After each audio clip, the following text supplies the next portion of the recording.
Baik, kita segera mulai acara GL hari ini. Assalamualaikum warahmatullahi wabarakatuh. Waalaikumsalam warahmatullahi wabarakatuh. Selamat pagi, salam sejahtera bagi kita semua. Yang saya hormati Bapak Diki Setiawan. Beliau adalah, nanti akan saya bacakan CV lebih detailnya, CV singkat dari beliau. Beliau adalah narasumber guest lecture pada hari ini. Dan juga yang saya hormati Bapak Ibu dosen yang baik dari teknik lingkungan ataupun dari prodi yang lain, mungkin dari sipil ada yang hadir, dan juga semua peserta GL guest lecture Smart Environment for Smart City hari ini yang mungkin berasal dari teknik lingkungan dan juga banyak yang dari teknik sipil ya, dan juga para peserta yang berasal dari institusi yang lain. Hari ini kita akan membicarakan atau mendiskusikan dan juga mendengarkan paparan dari praktisi dan juga akademisi yang spesial kita hadirkan di hadapan semua peserta GL pagi hari ini. Mungkin sebelumnya mungkin ada sedikit background ya yang mungkin nanti bisa disampaikan lebih jelas dan juga lebih detail oleh Pak Diki, bahwa kalau kita berbicara konteksnya Jakarta, sekarang ini bisa dikatakan Jakarta itu darurat hunian gitu ya, karena pertumbuhan penduduk dan juga tingginya urbanisasi membuat kebutuhan akan tempat tinggal itu tidak bisa dihindari. Dan berdasarkan laporan dari PUPR ya, data 5 tahun ke belakang, di Jakarta itu kekurangan sekitar 1,2 juta unit hunian ya. Dan salah satu solusi yang mungkin direkomendasikan yaitu adanya hunian vertikal. Di sana ada macam-macam ya, ada transit oriented development atau TOD, ada juga mixed use, dan juga ada super block. Hari ini kita akan banyak mendengarkan paparan dari Pak Diki sebagai akademisi dan juga praktisi yang akan menceritakan tentang super block ya, development super block, khususnya di wilayah Jakarta dan sekitarnya. Hanya saja mungkin dari teman-teman semua di sini gitu ya, berdasarkan laporan dari UNEP ya, UN Environment Program, yaitu lembaga lingkungan di bawah PBB ya, dikatakan bahwa building itu berkontribusi sekitar 38-40% ya terhadap emisi CO2. Bahkan itu lebih tinggi dibandingkan dengan transportasi dan juga industri gitu ya. Di sana memang di breakdown ya dari building operationnya atau operasi pemeliharaan gedungnya itu sekitar 28-30, dan juga 10%-nya itu dari building material and construction gitu ya. Kita saat ini sedang topiknya sedang hangat-hangatnya ya, bagaimana kita bisa mengurangi emisi gas CO2 dan bagaimana kita bisa memenuhi SDG dan lain sebagainya, menjadi program baik internasional maupun dari nasional. Dan pemerintah khususnya di DKI Jakarta pun juga sudah memberikan atau mengeluarkan peraturan gubernur provinsi tahun 2012 nomor 38 tentang green building gitu ya. Jadi background ataupun tadi yang sudah kita dengarkan mungkin nanti akan diulas secara detail oleh Pak Diki, bagaimana konsep super block ini bisa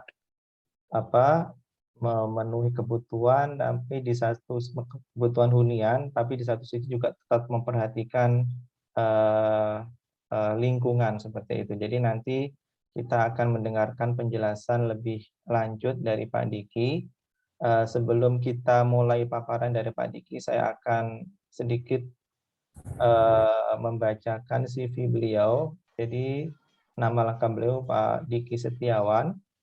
Beliau saat ini sebagai Presiden Direktur ya dari PT Bakri Pengripta Loka. Riwayat pendidikan beliau dari S1 Teknik Sipil ya ITB dan juga MBA dari ITB International Business School. Beliau sekarang juga aktif menjadi dosen di Teknik Sipil ya Pak ya.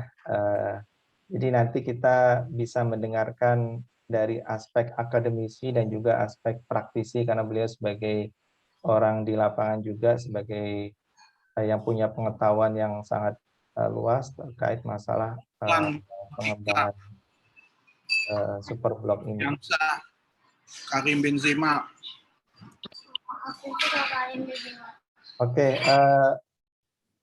itu yang bisa saya bacakan untuk CV Pak Diki. Nanti akan kita dengarkan paparan beliau. Tapi sebelum kita mulai, saya mohon bantuan dari panitia untuk screenshot ya semua peserta untuk dokumentasi. Di sini ada 81 peserta yang hadir. Jadi silakan semua peserta untuk on cam. Jadi saya nggak tahu ini siap mungkin bisa dibantu oleh Kiki ya, Kiki atau Karimah untuk mendokumentasikan. Silakan semua peserta untuk on cam sehingga bisa dimulai untuk screenshot-nya.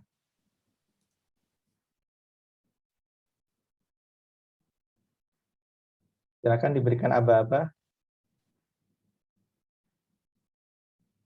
Ini mau Kiki atau Karimah? Mana-mana? Biar saya aja, Bu. Ya. Dinyalain dulu kameranya semuanya. Oke. Izin screenshot ya. 1, 2, 3. Slide pertama udah, sekarang slide kedua. 1, 2, 3. Slide ketiga. 1, 2, 3. Slide terakhir. 1, 2, 3. Udah, terima kasih semuanya. Ya, terima kasih Karimah. Baik, kita langsung saja berikan waktu dan kesempatan kepada Pak Diki Setiawan untuk memaparkan materinya. Kepada seluruh peserta dimohon untuk mute ya selama beliau menjelaskan. Nanti akan ada sesi tanya jawab setelah beliau selesai memberikan paparan materinya. Itu. Kepada Pak Diki kami persilahkan, silakan Pak. Ya, terima kasih Pak Akil, sambutan yang begitu hangat ya. Assalamualaikum warahmatullahi wabarakatuh. Yang terhormat Pak Kaprodi Teknik Lingkungan, Pak Akil, para dosen Universitas Bakri dan mungkin kalau ada dari universitas lainnya juga ya. Baik dosen teknik lingkungan maupun juga dari dosen dari yang lainnya. Kemudiannya para mahasiswa teknik lingkungan yang saya sayangi, saya cintai, dan juga mahasiswa Universitas Bakri lainnya. Dan juga para hadirin sekalian yang tidak bisa saya sebutkan satu persatu. Bahagia sekali pada hari ini saya bisa berada di tengah-tengah katakanlah sivitas akademika ya, prodi teknik lingkungan. Saya mengamati ya bahwa akhir-akhir ini prodi teknik lingkungan saya lihat sedang giat-giatnya ya melakukan GL dengan tipe dengan tema Smart City yang kemudian menggugah saya ya untuk meng-share pengalaman saya dan Bakriland Group ya, Bakriland Group dalam hal ikut serta membangun kota Jakarta terutamanya menuju smart and sustainable city ya. Pada hari ini saya akan membawakan dua tema.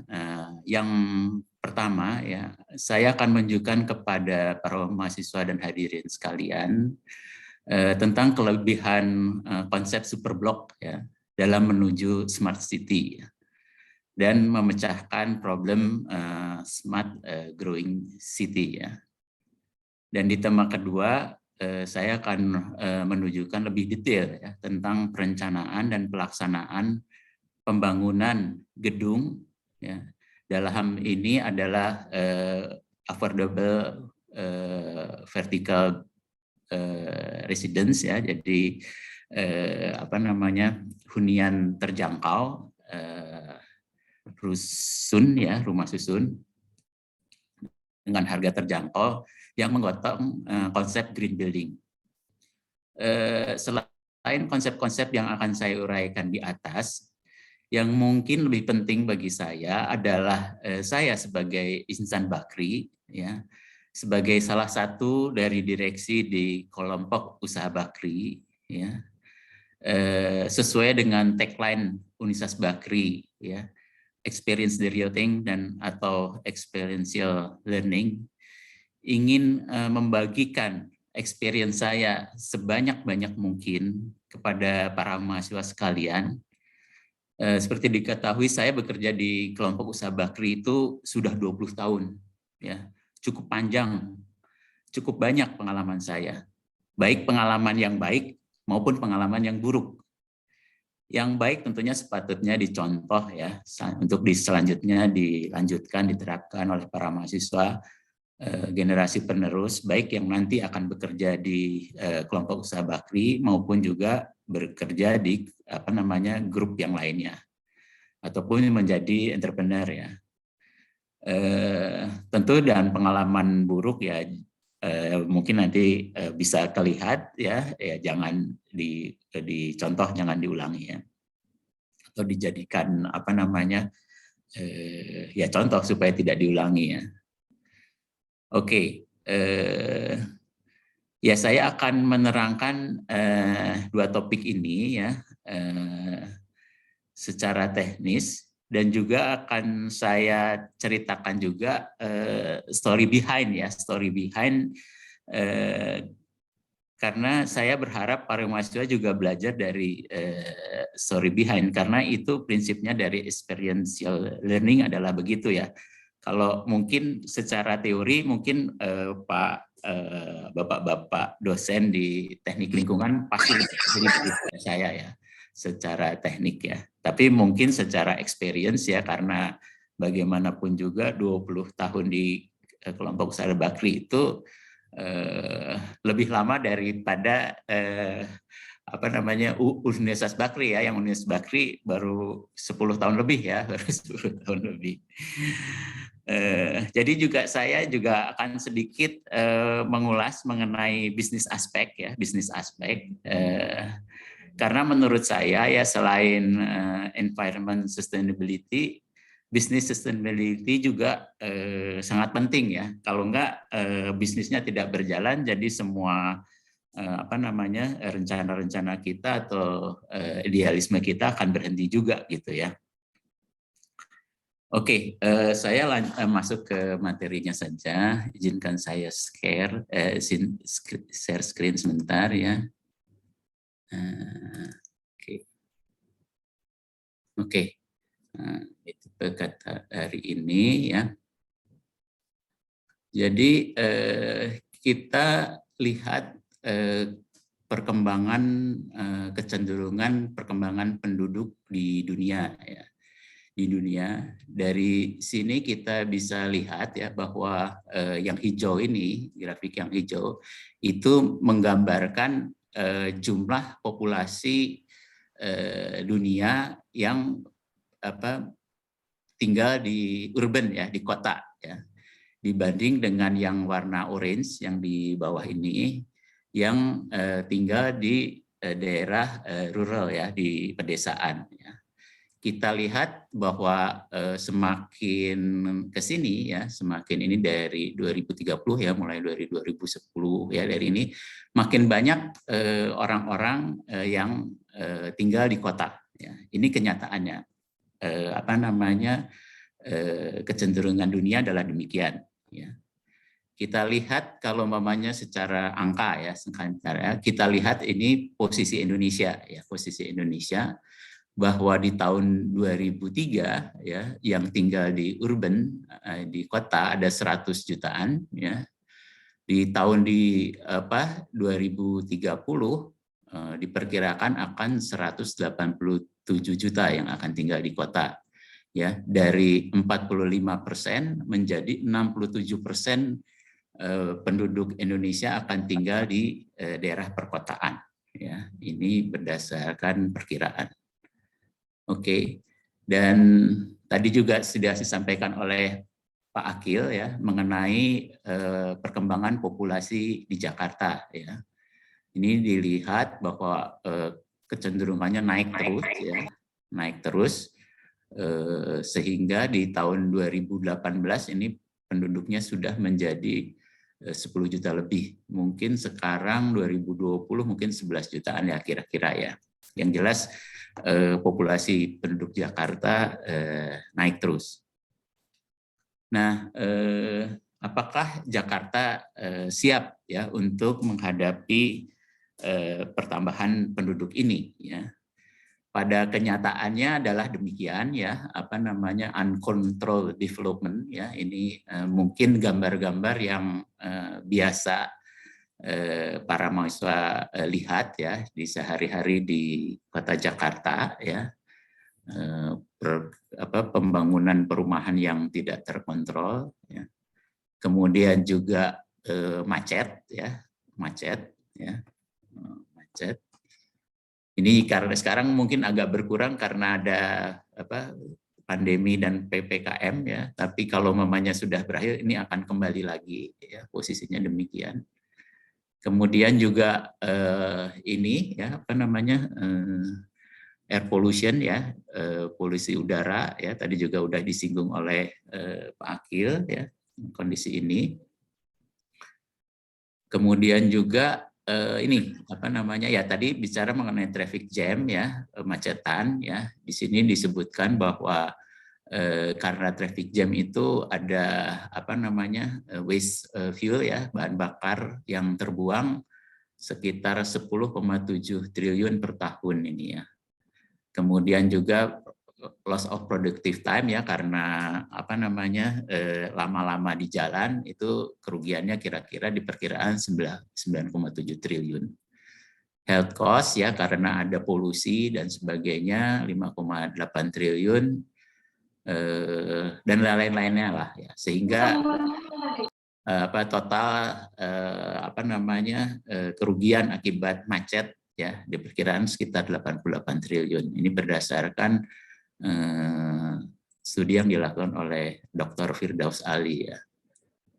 Kemudian ini juga kejadian yang ada yang kita lihat ya, sampah dan sebagainya ya. Kemudian juga polusi sungai dan sebagainya. Dan juga problem banjir juga masih kita hadapi sampai sekarang. Nah, dalam hal ini kami dari Bakriland ya menawarkan apa namanya, salah satu solusi ya untuk mengatasi problem kota Jakarta ini dengan konsep superblok ya. Apakah konsep superblok itu ya? Konsep superblok adalah mixed use ya. Jadi campuran penggunaan di satu area yang meliputi residensial, perumahan, office, perkantoran ya, shopping facilities, apa namanya, perbelanjaan, entertainment, hiburan dan lainnya dalam satu lokasi ya, sehingga diharapkan akan mengurangi traffic dari ke area lain ya, seperti yang disampaikan, sehingga traffic jam berkurang kan gitu. Mungkin juga nanti kita sebutkan satu-satu ya kelebihannya ya. Dan salah satu ciri dari superblock adalah vertical building ya, tumbuhnya ke atas gitu ya, untuk supaya efisiensi penggunaan tanah ya, sehingga tanah yang digunakan untuk gedung akan mengecil ya, sehingga akan banyak area yang bisa digunakan sebagai area hijau ya. Dan salah satu ciri dari superblock juga adalah dihubungkan dari sebuah pedestrian yang nyaman ya, yang comfortable ya, yang nyaman ya. Nanti kita bahas lebih lanjut. Jadi pedestrian juga didesain sangat safe ya, sangat aman, nyaman, dan terpisah dari vehicle ya, dari kendaraan. Nah, terus juga transportasi ya harus disediakan ya, baik di dalam superblock maupun keluar atau menuju superblock itu tersebut ya. Nanti kita lihat konsepnya lebih detail ya, supaya penduduknya ya bisa mudah keluar maupun masuk ke superblock dengan transportasi umum ya, tidak menggunakan transportasi pribadi ya. Itu adalah konsep dari superblock ya. Kemudian tentu parking facility juga disediakan di beberapa area di sudut-sudut dari superblock ya, dan disarankan para penghuni untuk pindah dari gedung ke gedung lain dengan menggunakan jalan kaki ya, ataupun kendaraan umum yang disediakan di dalam superblock. Oke. Jadi konsep superblock ini diharapkan karena integrated building ya, menjadi tanahnya lebih banyak dan mengurangi traffic ya. Oke, ini tadi udah jadi akan banyak tanah yang bisa digunakan untuk hijau ya, area hijau, dan open space, taman dan sebagainya ya, yang untuk digunakan juga oleh para penduduknya ya, penghuninya. Oke, ini tadi saya sampaikan bahwa superblock akan encourage orang untuk jalan menggunakan dengan public transportation. Ya, jadi karena mixed use function, jadi penduduknya bisa live and work in one area ya, live, work, and play biasanya disebutannya begitu ya. Jadi tinggal, bekerja, dan berrekreasi di satu area ya, sehingga mengurangi traffic ya. Jadi sehingga akan menaikkan quality of life ya, dari penduduknya, dari penghuninya, dari air pollution ya, polusi udara, dan mengurangi traveling time ya, waktu di jalan. Oke, nah ini salah satu keuntungan dari superblock development juga karena infrastruktur menyalayan banyak building ya, banyak hunian atau banyak kantor, sehingga economic scale-nya tercapai ya, untuk misalnya membuat garbage ataupun sewage treatment sendiri ya, atau juga water refinery recycle sendiri ya. Ini nanti kita contohkan di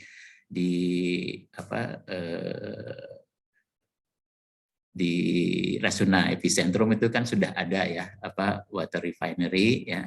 Kemudian juga kalau umpamanya kita buat fuel power generation generator ya, misalnya tenaga panas bumi gitu ya, tenaga gas gitu, economic scale-nya akan tercapai. Demikian juga kalau kita pakai solar energy dan energi terbarukan yang lainnya ya, sumber energi terbarukan yang lainnya. Dan kemudian juga flood control dan river development juga akan sangat dimungkinkan di area-area dalam superblock. Ya. Kemudian juga karena ada area yang banyak yang terbuka, ada kemudian kita bisa buat urban forest program ya. Jadi hutan kota ya, program hutan kota.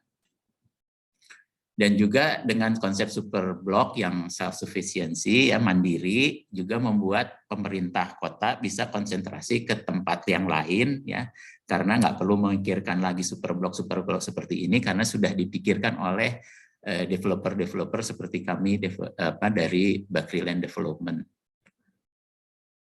Oke, jadi juga kita akan menunjang pemerintah dalam land use management, penggunaan tanah ya, tata guna tanah, environment management, tentunya groundwater management, green building implementation, community development dan lain-lain ya. Dan juga mensupport Jakarta dalam hal ini untuk mencapai smart city ya, karena penduduknya pasti akan lebih adaptif dan juga lebih smart dalam teknologi, banyak area hijau, improve connectivity, ya, reduce congestion ataupun traffic jam, sama fokus on sustainability, kelestarian lingkungan. Ya. Oke, saya akan memberikan contoh beberapa superblok di Jakarta. Ya, yang dua yang disebutkan pertama itu dibangun oleh Bakri Land Group. Ya. Yang pertama adalah Rasuna Epicentrum, ya, Rasuna Epicentrum Superblock ya.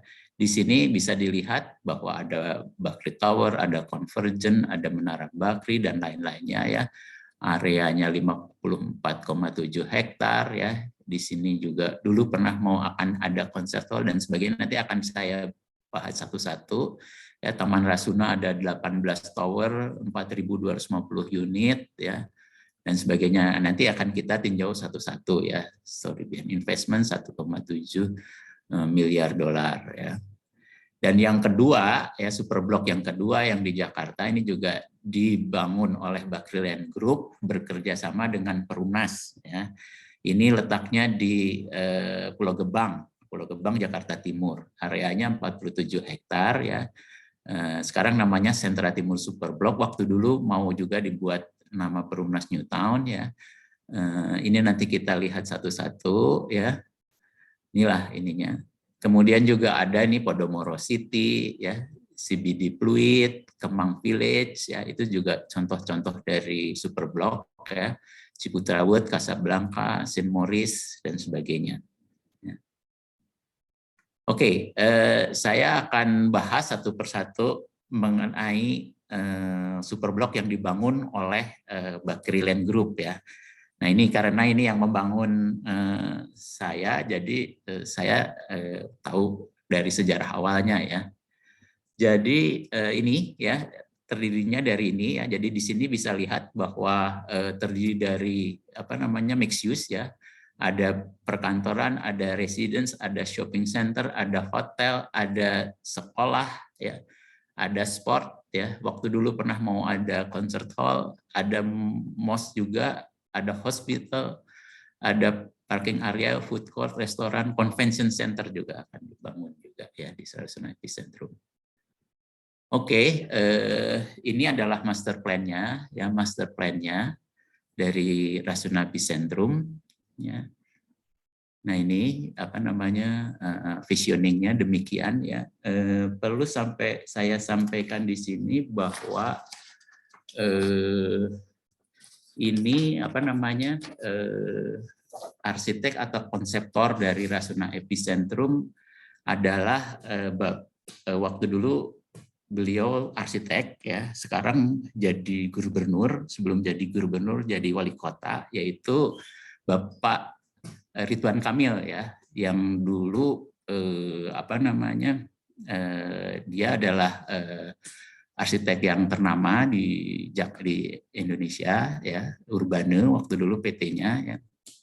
Jadi ini konsepnya ya.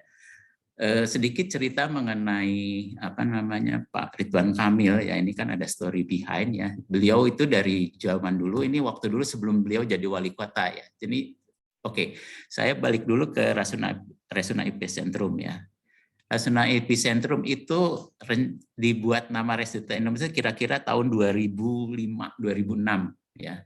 Tapi residensialnya sendiri Taman Rasuna itu udah dibangun mulai tahun 95 ya. Mungkin para mahasiswa sekalian belum pada lahir ya. Nah, rencananya waktu dulu kita itu ya hanya ngambil setengah dari area inilah ya.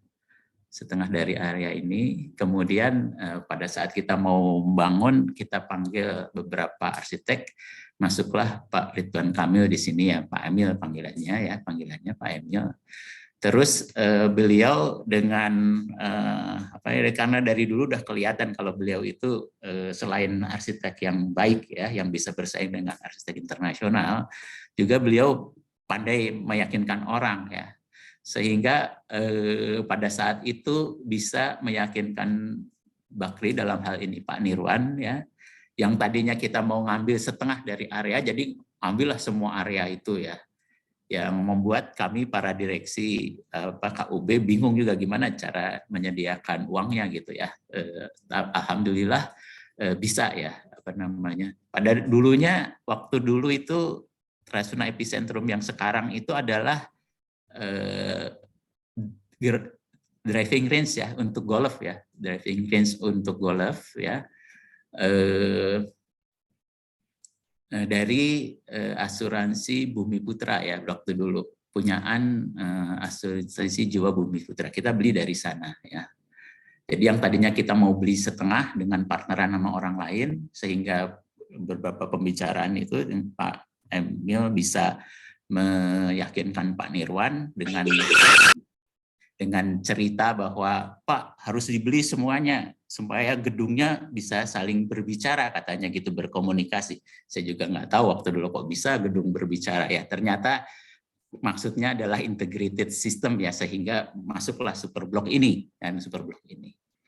Dan beliau juga yang memperkenalkan ini yang sungai di tengah-tengah ya, yang mungkin teman-teman dari teknik lingkungan juga sering praktikum di sana ya.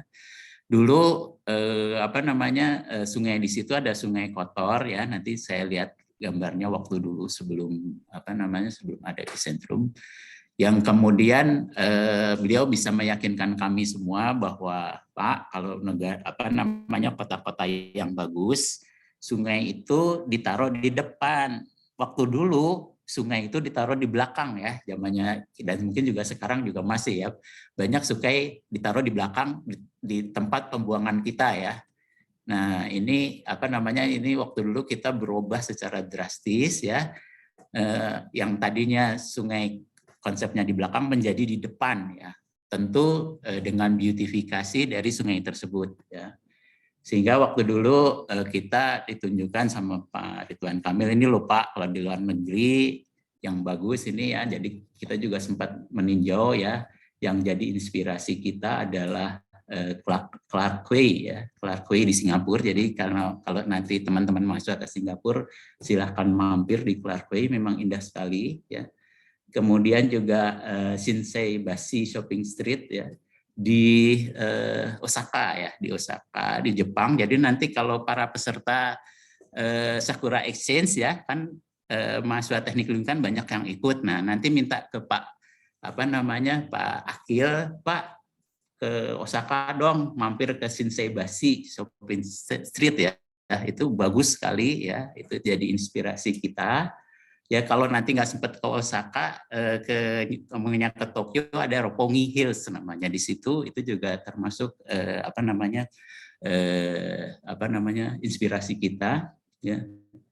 Kemudian juga ada Xintiandi di Shanghai, ya. Xintiandi di Shanghai ya. Oke, di samping itu konsep yang sangat ditonjolkan oleh Pak Ridwan Kamil adalah pedestrian ya, trotoar yang nyaman ya. pada saat itu kita termasuk salah satu pelopor untuk pedestrian yang nyaman, yang rata-rata lebarnya 10 meter ya, minimum 10 meter ya. Mungkin teman-teman sudah bisa merasakan ya. Yang ini juga kemudian oleh Pak Emil diterapkan di Bandung ya, di Dago kan sekarang itu juga pedestriannya itu juga besar ya, 10 meteran lebih bahkan.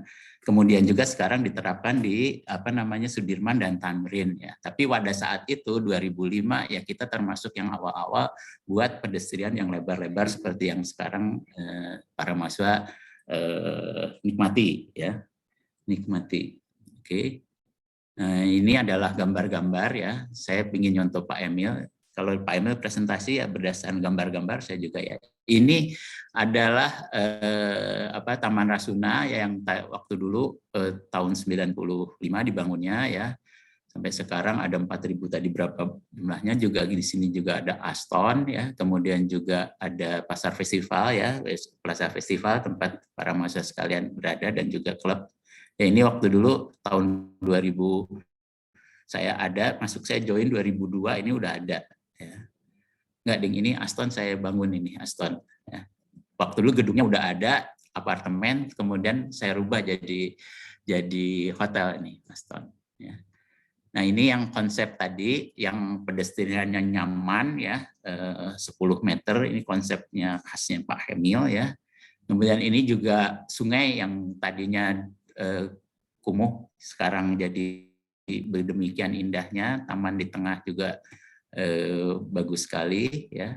Ini juga sungai ya, ada Bakri Tower ya. Ini juga ada shopping. Nah ini juga taman-taman ya, yang tidak disebutkan tadi ya. Nah ini adalah sungai pada saat sebelum kita bangun ya, sebelum kita kita beautifikasi ya. Jadi intinya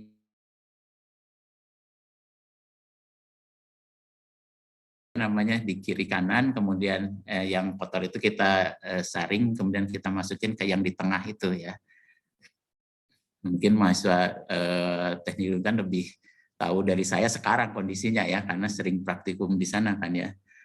Ini tadi yang saya sebutkan ya, konsep sungai jadi di depan halaman ya, kita yang buat ya. Ini di Taman Rasuna di dalam ya.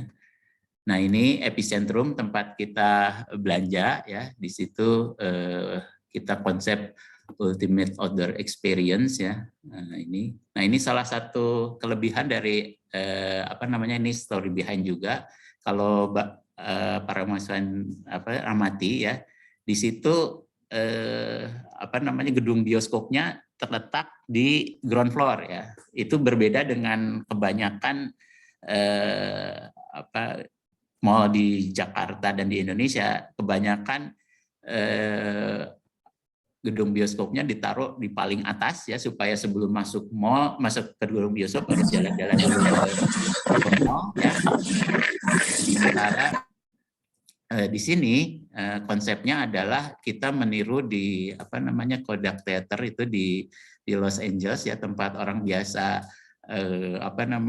terima Oscar ya, di situ kan sering tuh turun langsung ke acaranya pakai karpet merah, red carpet gitu ya, bintang filmnya jalan.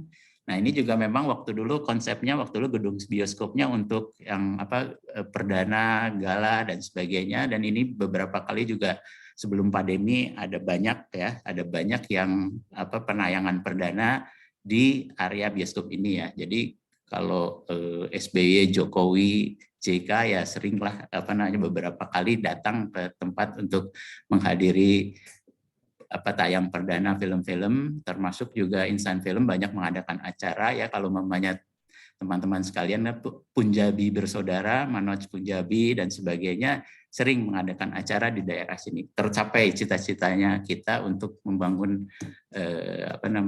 industri film di sini untuk perdana ya. Ini kita lihat ininya.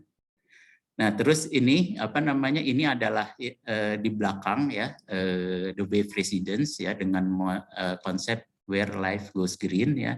Ini rencananya ada 10 tower, sekarang terbangun 3 tower, ya, tower Coral, Sen, sama satu hotel Swiss Bell, ya, Swiss Bell Residence, ya. Sedangkan 7 tower yang lainnya kita serahkan kepada Sinarmas Group, ya, untuk membangunnya. Oke, ini adalah Grove Condominium yang di dekat Antevis itu, ya. Konsepnya Sanctuary in the Capital, ya. Di sini juga waktu dulu kita rencanakan akan ada urban forest kecil, ya. Ini 2 tower dibangun sama kita, 2 tower dibangun oleh Sinarmas Group. Kemudian ini Bakri Tower, ya. Sedikit cerita di sini, Bakri Tower ini arsiteknya adalah HOK, ya, HOK Helmut Obata Kasabaum, ya, firma arsitek ternama kelas dunia, ya. Ini konsepnya adalah twisting interlocking, ya. Sedikit cerita, waktu kita bangun, kita pingin bangun gedung yang ikonik, ya, ikonik. Kemudian dari HOK, dari arsiteknya nyarankan bahwa kalau umpamanya ikonik itu bisa tinggi, bisa juga bentuk, bisa juga fungsi, ya. Kalau tinggi itu akan diliwati, kalau bentuk, nah ini yang itu. Akhirnya dari beberapa bentuk yang ditawarkan muncullah ini twisting interlocking. Jadi interlocking kayak ada 1-2 gedung terbangun, ya. Kemudian twisting itu melintir gitu, ya. Gedungnya melintir setiap lantai 1 derajat, muter, terus balik lagi gitu, ya. Jadi melintir. Jadi waktu dulu kita nggak bisa mengklaim ini gedung the highest building in Jakarta, tapi yang jelas the sexiest building in Jakarta waktu dulu konsepnya, ya. Jadi gedung paling seksi di Jakarta, ya. Ini juga di rating sama Green Building, ya, Green Building. Kemudian ini adalah sekarang Rubina, ya. Dulu kita sempat merencanakan ada concert hall di situ, tapi ya mungkin karena pertimbangan ekonomi lebih baik kita jual areanya ke Trakindo Group, ya, Triasa, sehingga terbangunlah gedung Rubina, Grand Rubina. Tapi ada beberapa area yang kita juga masih belum terbangun di sini, ya, tapi sudah jadi miliknya PT Triasa. Kemudian ini Convergent, ya, tempat kantornya generasi ketiga dari Bakri, ya, generasi ketiga Pak Amin dan saudara-saudaranya, ya. Ini konsepnya juga high tech untuk ITC bisnis, ya, information teknologi dan communication, ya, dan juga kreatif, ya, industri kreatif. Kemudian juga ini Creative Office, ya, ini di tengah-tengah antara Convergence, sekarang masih bentuk tanah, ya. Kemudian juga seperti sampaikan, karena salah satu juga kita berekreasi olahraga di satu area juga, ya. Inilah ada GMSB, ya, yang tempat Universitas Bakri berada. Oke, ya, ini juga tentang fasilitas olahraganya, ya, sehingga di satu area, ya. Nah, ini tadi disebutkan, ya, salah satu ciri Superblok adalah dekat dengan fasilitas publik, ya. Di dalam kita ada shuttle bus, ya. Di luar, ya, kita dekat dengan LRT, ya. LRT juga ada juga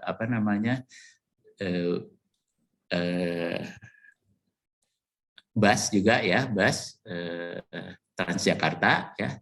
Kemudian juga link dengan jalan-jalan di sekitarnya, ya. Ya.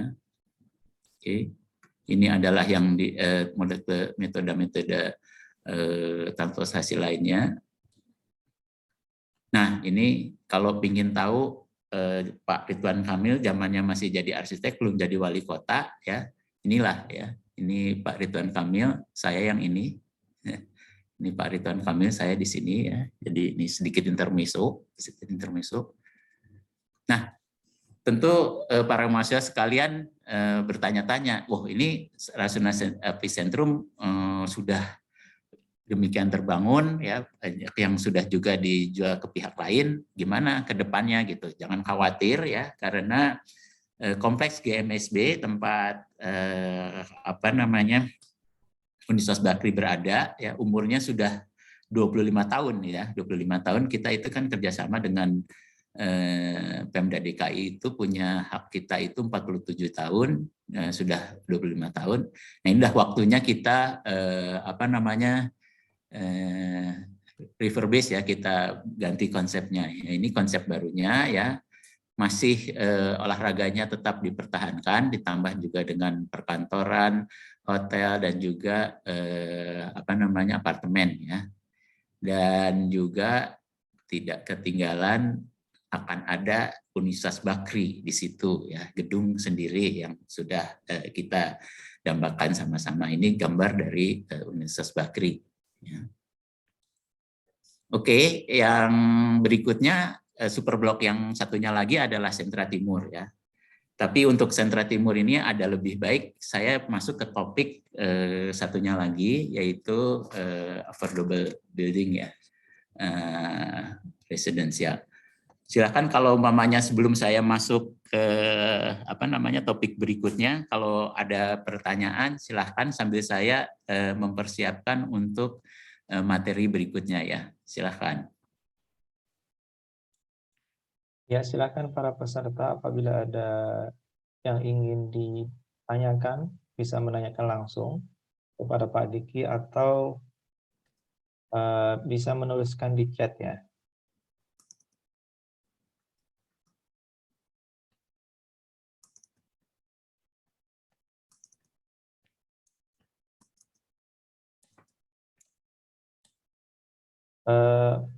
Mungkin saya, Pak. Ya. Kalau yang slide terakhir tadi, Pak, sebelum ke sentra terkait masalah gedung Universitas Bakri itu rencananya akan direalisasikan kapan ya, Pak? Itu tuh pertanyaan yang selalu ditanyakan ya. Kira-kira gini, sekarang itu kita sedang terus berkoordinasi dengan Pemda ya. Izinnya ini kelihatannya sudah hampir keluar ya. Mudah-mudahan karena kan harus bangun, begitu kita itu harus bangun dulu gedungnya ya, karena Universitas Bakri kan nggak mungkin dihilangkan demikian saja. Jadi insya Allah dalam 2 tahun ini sudah ada nyatanya gitu ya Pak ya, ada wujudnya gitu ya, dalam 2 tahun apa 3 tahun ini ya. Saya sendiri kalau namanya di yayasan Pak mentargetkannya 2 tahun, tapi di forum ini saya nggak berani bilang 2 tahun ya, terlalu optimis ya 2-3 tahun. Kira-kira gitu Pak Akil. Baik Pak. Mudah-mudahan menjawab. Ya Pak, terima kasih. Ini stop share dulu ya sebelum saya pindah ke ini. Oke ya. Topik yang kedua adalah Planning and Execution of Jakarta Affordable Vertical Housing with Green Development Approach ya. Tadi ini udah disinggung tadi oleh Pak Akil ya. Ini data dari PU ya, bahwa di tahun 2010 ada housing backlog ya. Jadi kekurangan hunian ya. Jadi rumusnya adalah jumlah rumah tangga dikurangi dengan jumlah rumah ya. Muncullah ini ya, 2010 estimasinya 13,5 juta ya. Di 2015 berkurang 11,3. Ini seluruh Indonesia, Pak. Jadi kalau mamanya Bapak sampaikan bahwa kurangnya 1 juta berapa tadi di Jakarta, oke, betul datanya ya. Ini karena berkurang terus ya. Pemerintah Jokowi sendiri mentargetkan bahwa dalam 1 tahun akan membangun 1 juta hunian ya, targetnya dari pemerintah DKI ya. Dan juga ini data juga bahwa 30% pekerja di Indonesia come from middle class society ya dengan average income-nya segini ya. 60% dari lebih rendah lagi. Ya, jadi yang di high cuma 10% berarti ya, mid class teman. Nah, kita memperhatikan yang mid class sama lower class ini ya. Oke, jadi kebutuhan perumahan udah sedemikian tingginya ya, di Indonesia. Oke, kenyataannya demikian kan? Kenyataannya demikian, rumah-rumah ini seperti ini nih, pemandangan biasa yang kita tinjau ya, sangat tidak tidak green ya, sangat tidak environment friendly ya. Ini hampir nggak ada sama sekali taman ya dan sebagainya. Nah ini juga tantangan juga ya, commuter living around Jakarta. Kebanyakan kita sekarang bekerja di Jakarta, tinggalnya di Tangerang, BSD, Depok, Bogor, Bekasi, dan lain-lain ya. Komuter ya, di komuter, congestion plus cost ya. Sampai ada tiduran di mobil, macet, dan sebagainya ya. Nah ini data harga tanah di Jakarta ya. Nah dengan harga tanah yang demikian ya, ada yang sampai 8 juta, ada yang 2 juta, ini ini menurut saya masih kecil-kecil ya. Ada sehingga tidak mungkin bagi siapapun ya yang bisa membangun di landed house ya di Jakarta yang bisa untuk diserap oleh kelas menengah dan menengah bawah kan gitu ya. Jadi jalan satu-satunya adalah naik ke atas jadi vertical building ya. Ini jalan satu-satunya ya dengan harga tanah yang sudah sedemikian tingginya di Jakarta. Ya. Ya, tapi ini ada tantangan juga ya. Ini kan rumah sederhana waktu dulu 30 tahun yang lalu zamannya bapak-bapak dari mahasiswa sekalian ya, zaman generasi saya di Jakarta masih bisa bangun rumah seperti ini gitu ya. Rumah sederhana. Mungkin sekarang di daerah Klender, Pulau Gebang ya, itu saya lihat banyak. Kalau mamanya di itu Depok ya, Depok 1, Depok 2 aja ada perumahan ini. Tapi sekarang udah nggak mungkin ya, nggak mungkin, harganya udah nggak keudak istilahnya gitu ya. Tapi ada tantangan juga, ada strong habit ya untuk tinggal di di landed house ya. Juga ada persepsi bahwa tinggal di apartemen adalah individual, egosentris, ada safety reason ya, kebakaran dan sebagainya. Ada juga dulu masih legal issue mengenai hidup di rumah susun itu bagaimana ya.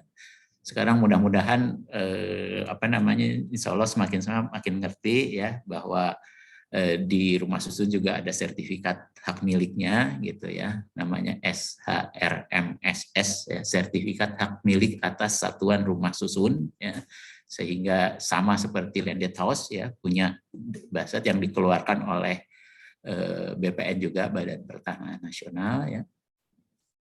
Nah, kita mengasuh konsep ini ya di Sentra Timur Superblok ya, Sentra Superblok untuk huniannya adalah Sentra Timur Resident ya.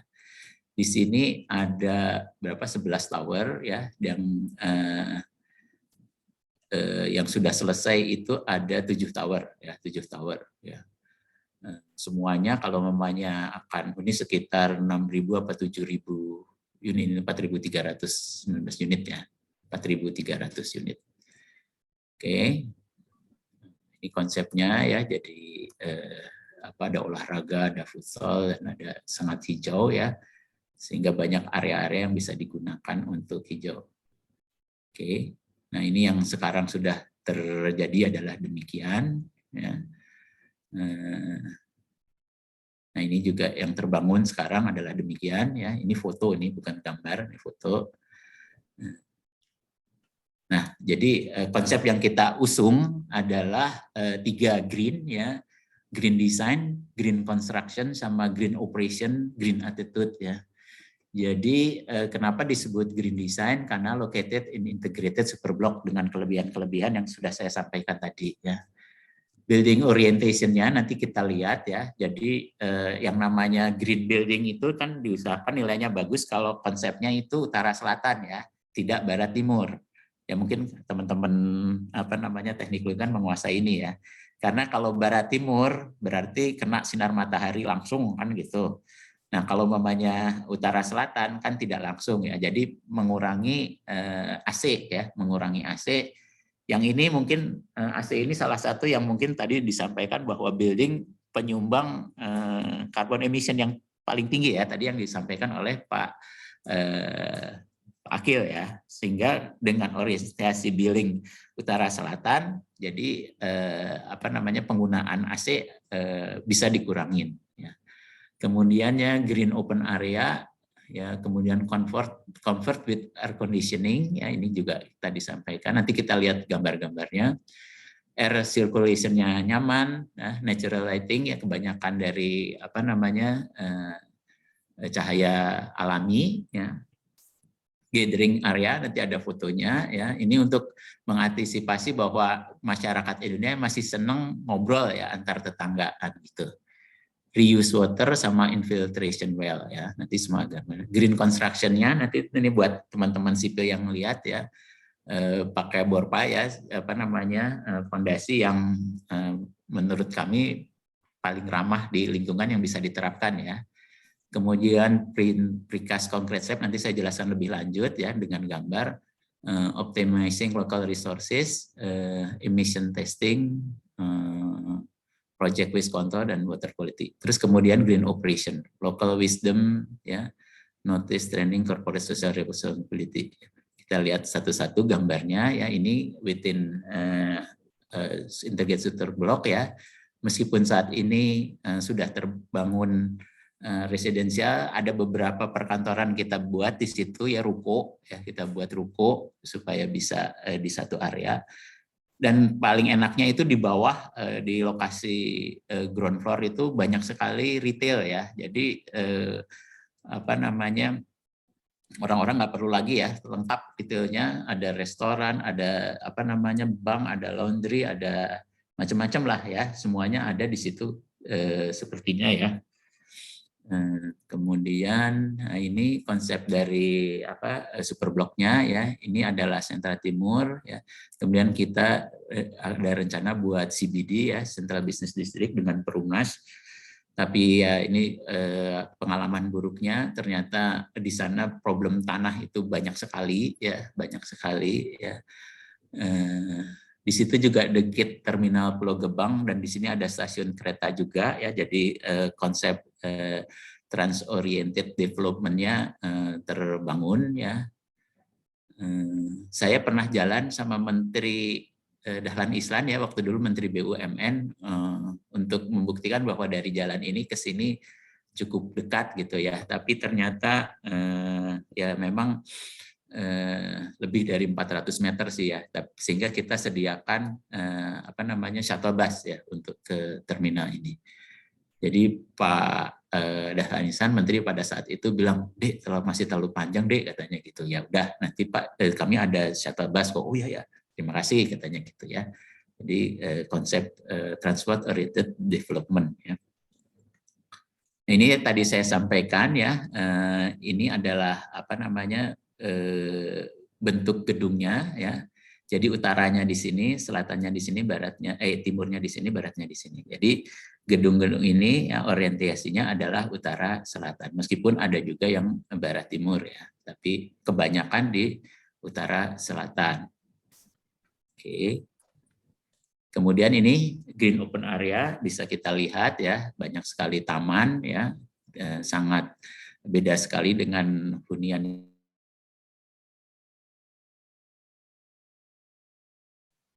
Mute Pak.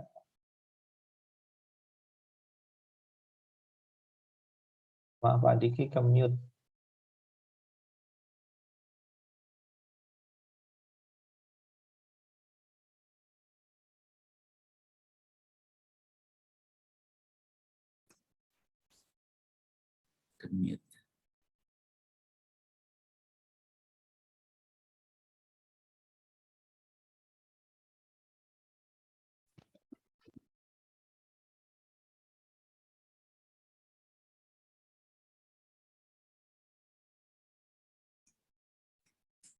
Sudah terdengar Pak? Sudah, Pak. Sudah ya, ya. Jadi tadi ini adalah konsep apa namanya comfort with air conditioning ya, dengan adanya aliran udara ya. Jadi ini enak meskipun tanpa AC ya, sehingga bisa mengurangi emisi karbon juga ya. Kemudian juga ini natural light sama apa namanya air circulation, sirkulasi udara yang nyaman ya. Kemudian juga ini adalah gathering area ya, di setiap lantai ada tempat gathering area untuk supaya bisa chit chat gitu ya sama masing-masing penghuni ya. Kemudian di sini ya semua fasilitas juga ada, ditambah shuttle service ya. Kemudian juga ini yang reuse water ya. Ini apa namanya water, air semua digunakan kembali, di recycle untuk siram tanaman. Kemudian ini ya kita buat juga sumur resapan ya, sumur resapan infiltration well ya di beberapa area yang cukup banyak ya. Kemudian juga ini kita pakai untuk green construction-nya pakai apa namanya metode yang ramah lingkungan, seramah mungkin ya, karena tadi ternyata pengaruh dari building cukup besar ya, jadi kita caranya menguranginya demikian. Terus ini ada metode apa namanya half slab ya untuk mahasiswa sipil ya, jadi biasanya kan gedung itu dicor di atas ya, di lantai atas ya. Ini dicornya di lantai bawah setengahnya ya, setengah dari slab, setengah dari plat dicor di bawah. Kemudian setelah mungkin mengeras baru diangkat ke atas. Jadi ini mengurangin formwork ya, mengurangi bekisting, mengurangi scaffolding ya. Jadi juga ini jadi mengurangi kayu juga ya. Ini diharapkan bisa sedikit lebih ramah lingkungan juga. Nah, ini kita mengusahakan untuk memakai local resources ya, penduduk sekitar. Ya, supaya green juga ya salah satunya ya, ini juga supaya ramah lingkungan juga kita cuci semua ini. Kemudian juga kita ada apa namanya emisi testing ya secara periodik ya untuk mengurangi emisi. Kemudian juga kita water quality control ya, ini saya sampaikan. Nah, ini juga ada treatment untuk waste control juga yang non hazardous substance ya. Kemudian juga untuk barang-barang yang berbahaya ada treatment sendiri. Nah, ini juga apa namanya ini termasuk local wisdom ya. Sebenarnya yang di taman-taman ini nantinya akan jadi gedung ya. Kita tahu akan panjang, jadi kita tanam pohon sebanyak mungkin ya, sehingga ini terbentuk seperti mini urban forest ya kelihatannya ya. Jadi sangat hijau. Nah, ini juga salah satunya untuk area-area yang belum terpakai kita pakai sebagai urban farm ya. Jadi kita ini tanaman sayur-sayuran ya, ada pokcoy, ada kangkung, ada apa gitu ya untuk penduduk sekitar gitu ya, selama belum digunakan. Ini local wisdom ya. Terus ini green attitude, di mana-mana selalu kita sampaikan ya, gunakan transportasi umum, menanam pohon, matikan, hemat energi dan lain-lain ya. Dan ini juga corporate social responsibility, kita masih ada banjir di sekitar itu ya, dan juga ini sunatan massal, senam massal dan sebagainya kita galakkan terus. Ya, jadi konsepnya Sentra Timur Resident adalah green design, green transaction, green operation, dan green attitude. Dan ini ya, alhamdulillah teman dari kita mahasiswa Universitas Bakri namanya John Rahel Masela ya, dengan dibimbing oleh Pak Akil sudah melakukan evaluasi atas penerapan green building ya di apartemen Sentra Timur dengan meningkat green shape ya. Jadi akhirnya kesimpulannya adalah apartemen Sentra Timur sudah masuk dalam predicate silver ya. Alhamdulillah ya, silver. Jadi kalau mamanya di green building itu ada predicate-nya kan, ada silver, gold, platinum dan sebagainya ya. Kalau menurut saya untuk hunian affordable ya, hunian terjangkau kelas menengah ini dapat predikat silver sudah alhamdulillah udah baik ya. Yang dinilai adalah ya saya terangkan sedikit bahwa tepat guna lahan ya, kemudian efisiensi konversi energi, konservasi air, ya, sumber siklus material, kesehatan dan kenyamanan dalam ruangan, dan manajemen lingkungan bangunan. Ya, poinnya 54,5 ya, lumayan. Demikian presentasi saya hari ini. Mudah-mudahan bermanfaat. Silahkan kalau ada pertanyaan. Kita lihat chatnya dulu. Ya, silakan para peserta. Terima kasih kepada Pak Diki atas pemaparannya. Sambil menunggu dari peserta, mungkin bisa langsung open speak atau open mic atau bisa di chat juga ya. Mungkin sambil menunggu saya ada beberapa pertanyaan nih Pak yang mungkin menarik. Jadi mungkin Bapak sebagai pengembang gitu ya Pak, kalau kita berbicara terkait masalah investasi, kira-kira kalau menerapkan konsep green building dan lain sebagainya itu apa ya? Apakah kalau dari kacamata Bapak, apakah lebih mahal atau bagaimana Pak gitu dibanding yang bangunan konvensional biasa gitu? Oke, saya jawab dulu ya Pak ya, sambil nunggu. Iya, iya Pak. Jadi pertanyaan yang baik sekali dan selalu menjadi pertanyaan di GBCI ya, Green Building Council Indonesia. Green Building Council Indonesia ya.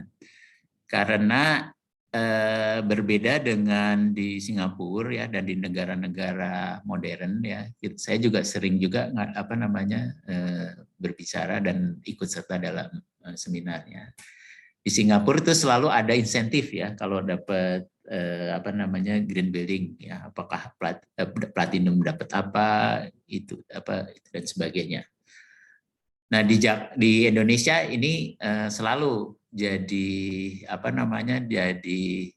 diskusi terus gitu ya, diskusi terus karena belum ada insentifnya, masih wacana terus Pak, masih wacana terus. Katanya pernah wacana kalau green building nanti KLB apa KDB, ya mungkin teman-teman KLB itu koefisien luas bangunan sama KDB koefisien dasar bangunan.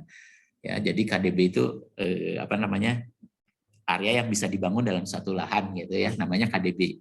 Kalau KLB berapa meter persegi kita bisa bangun dalam satu. Itu katanya dikasih lebih.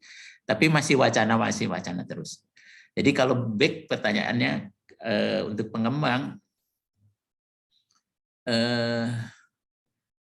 kelihatannya kita juga akhirnya harus punya ini Pak, harus punya idealisme ya gitu ya, bahwa kita adalah bagian dari masyarakat, apalagi sekarang Pak Jokowi sudah punya komitmen ya untuk zero itu ya Pak ya, carbon emission ya.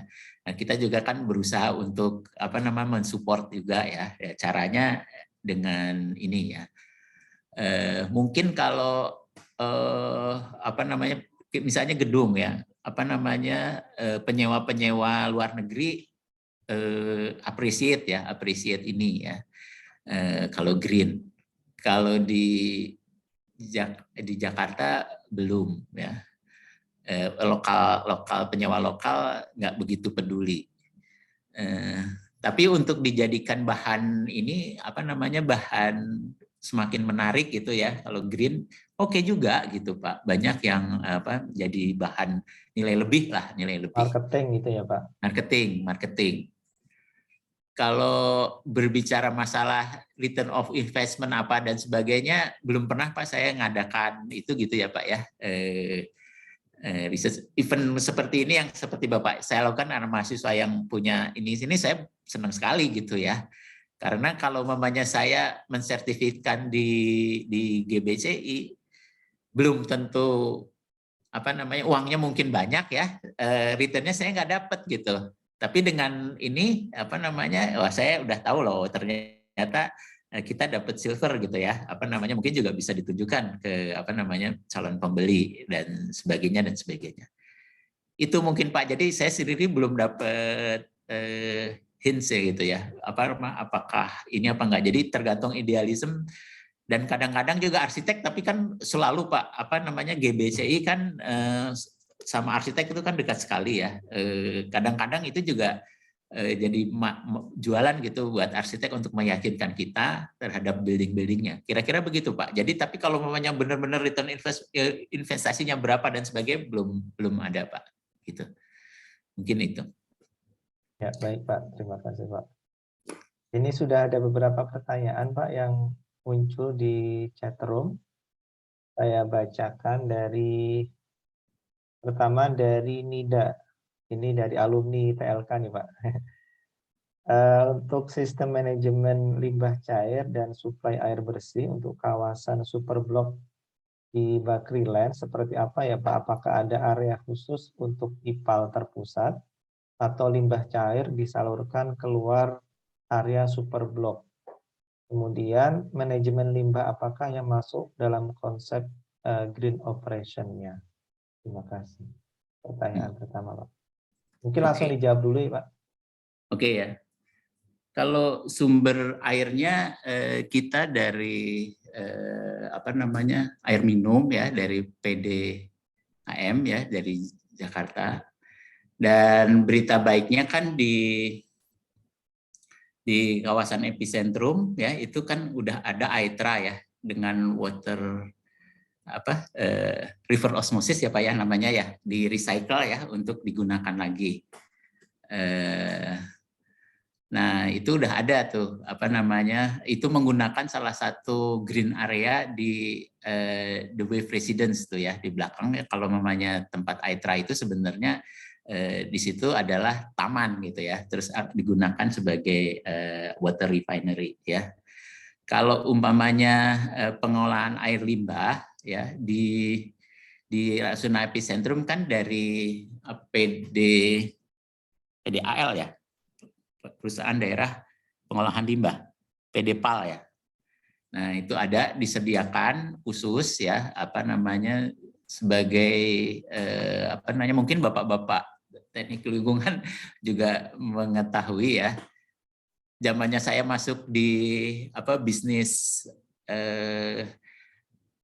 perkantoran ya, di properti ya, itu saya tahun 90-an ya, 94 ya.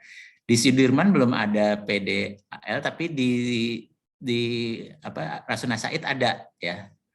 Jadi waktu dulu kita sempat dipaksa gitu ya untuk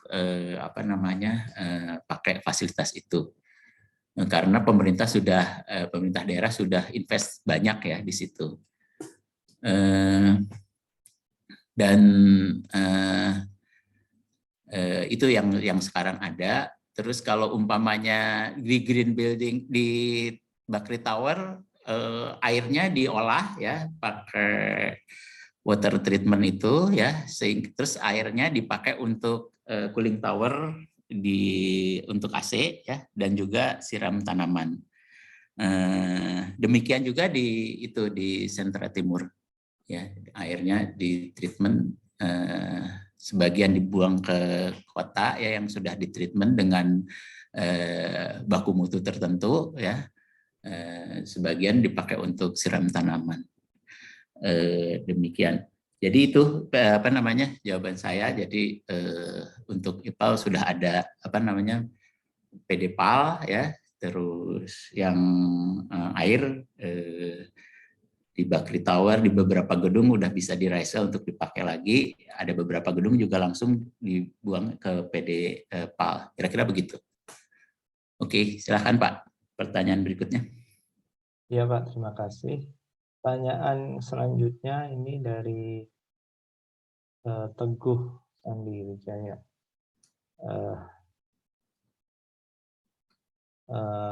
Maaf Pak, saya sebenarnya nggak mengetahui banyak tentang green building, tapi dari gambar yang diperlihatkan pembangunan masih menggunakan semen. Dan pengetahuan saya semen memberikan salah satu pemberi emisi gas ya.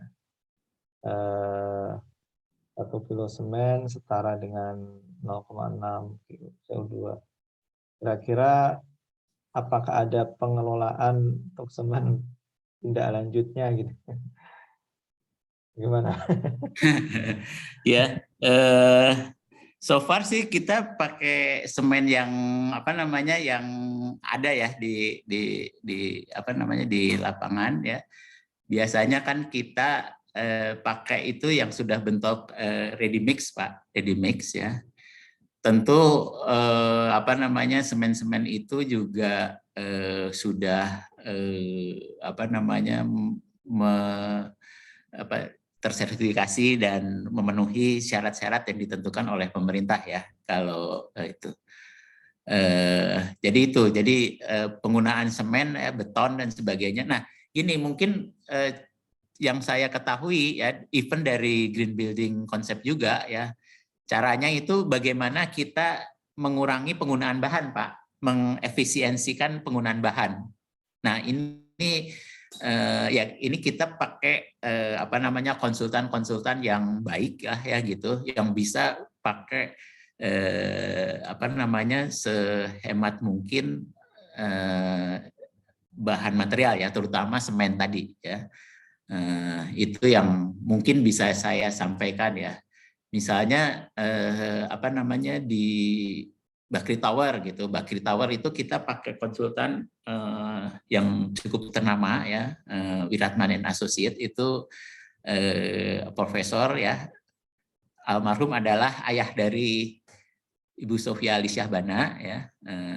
Itu kan itu dosen saya juga Pak di ITB ya. Jadi kalau beliau pakai itu ya insya Allah penggunaan apa namanya materialnya sangat terukur ya, sangat terukur. Di selain juga mempertimbangkan safety ya, gempa dan sebagainya ya. Itu kan apa namanya itu trade off-nya di situ kan gitu.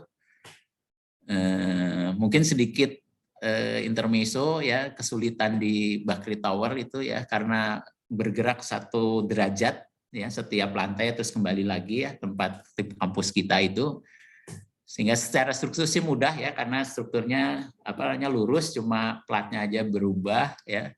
Kemudian ada satu apa namanya satu titik yang harus dimiringkan. Waktu saya sempat diskusi sama almarhum Pak Wiratman, dibilang dia itu dimiringin aja kolomnya kan gitu ya. Nggak apa-apa Pak, dimiringin nggak apa-apa ini itu karena keterbatasan lahan ya waktu itu dimiringin. Terus apa ya? Yang susah itu di itunya di apa jendelanya itu. Jendelanya itu kalau di gedung-gedung yang lainnya Pak Akil, biasa itu gedung itu terdiri dari mungkin 10 apa 20 jenis jendela ya. Sedangkan di Bakri Tower itu mungkin ribuan jenis jendelanya karena setiap sudut itu bentuknya berbeda gitu. Jadi event waktu dulu mesti pakai komputer yang canggih, susah tuh kan itu segi 6 gitu ya, itu segi 5 ya apa namanya. Nah itu ada yang akhirnya ditaruh di satu tempat itu in situ ya, jadi diukur di tempat aja gitu ya, selain yang udah pakai komputer yang lainnya. Itu tantangannya di situ yang justru di fasad ya, di jendela ya. Kalau di struktur nggak begitu.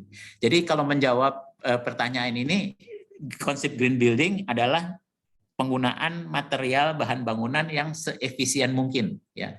Caranya kita pakai konsultan yang memang spesialis yang bagus lah untuk supaya menjamin bahwa nggak ada terlalu banyak waste ya. Itu kira-kira. Silakan Pak. Ya, baik Pak. Terima kasih Pak.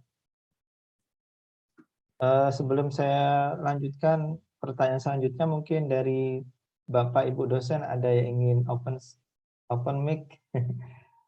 Mungkin Pak Didit, ada Pak Didit di sini, ada Pak Diki Surya Irawan juga. Pakar-pakar. Terima kasih Pak Akil. Yes. Selamat siang Pak Diki. Terima kasih untuk paparannya. Seru sekali ini. Terima kasih kita bisa berkumpul hari ini. Konsep mengenai green building ini kan selalu berkaitan dengan, kalau di sipil itu banyak ketertarikan di TOD-nya, di TOD, Transit Oriented Development. Nah, sekarang interkoneksi antara Sentra Timur dengan kampus kita ini TOD-nya perencanaannya bagaimana Pak? Evaluasinya? Oke. Gini ya, saya mengenai TOD, saya jawab Sentra Timur dulu ya, pertanyaan Sentra Timur. Iya. Sentra Timur itu dekat dengan Terminal Pulau Gebang, Pak, yang tadi saya sampaikan, sekitar 400 meter ya. Jalan memang setelah saya coba bareng sama Menteri Dahlan Islan memang lumayan capek gitu ya, lumayan capek. Jadi akhirnya kita pakai ada dua konsep. Saya ada shuttle bus ya. Shuttle bus itu menghubungkan Sentra Timur, Terminal Pulau Gebang, terus stasiun Cakung ya, sama ada satu di situ mall ya, salah satu mall itu Mall Klender ya, Mall Klender. Nah itu dia puter aja terus kan gitu.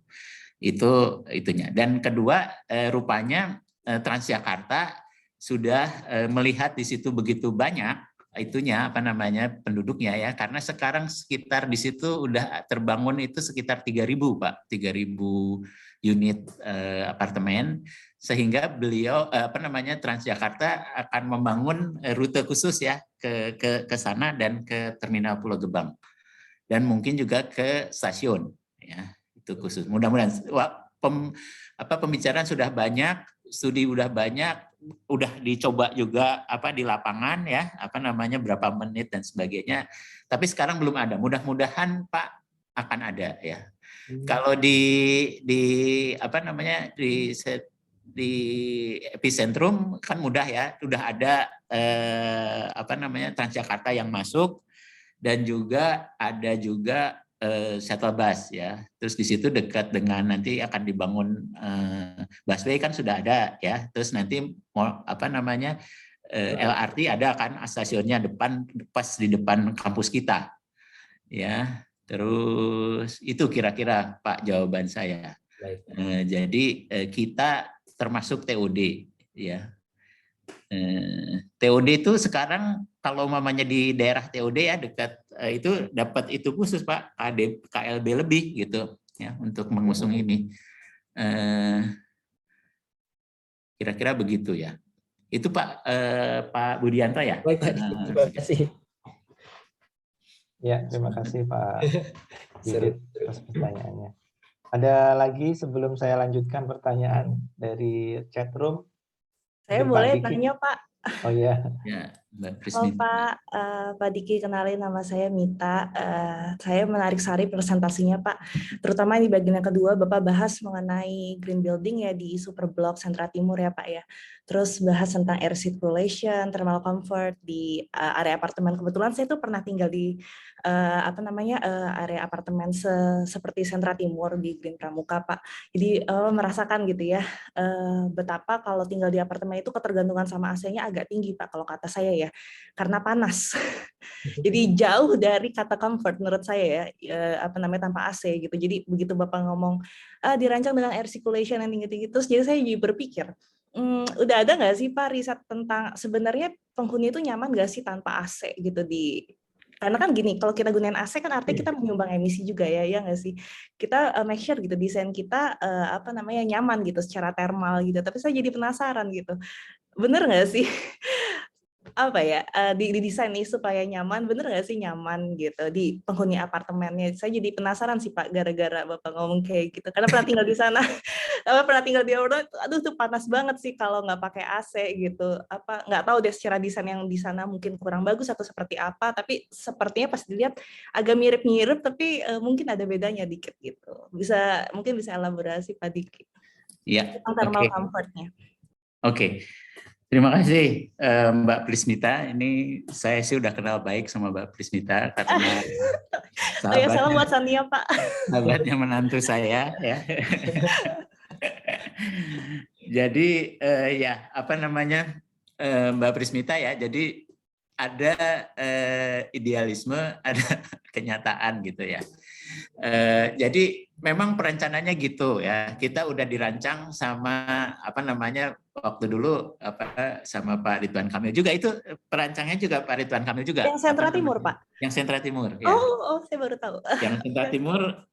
Jadi konsepnya sama Pak Ridwan Kamil ya, Urbane.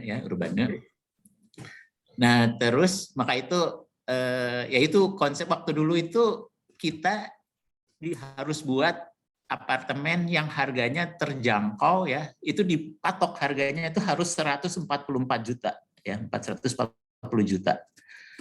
Nah, itu waktu dulu pengembang berpikir harus keras tuh ya itu.